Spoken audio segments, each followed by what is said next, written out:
Hello and welcome back to the Rolling Moment. Big announcement. The Rolling Moment is now organizing its very first charity ride. The charity that it's benefiting is the United Way of Central Virginia. It's a themed ride based off of the 60s British subcultures of mods and rockers.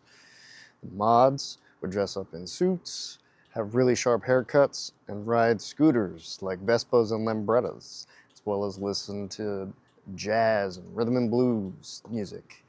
And the rockers, well, they were the cafe racers riding their Triumphs, wearing leather and denim, listening to rock and roll. So Friday night on the 18th, 6 o'clock to 9 o'clock, we'll be meeting here, Depot Grill, downtown Lynchburg.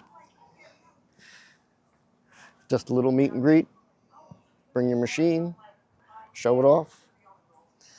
You can also pick up your packets, which include the shirt and the patch in your raffle tickets.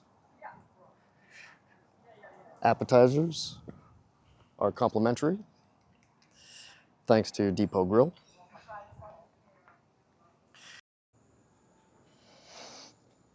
And then Saturday morning, 10 o'clock, we're meeting here at Three Roads Brewery, downtown Lynchburg. There'll be a food truck here, there'll be live music, and there's plenty of room to camp out in the parking spots here. Looking forward to riding with everybody. And even if you don't ride, come on out, hang out with your friends, make some new ones. Enjoy the scenery, enjoy the live music. Come on out and have some fun.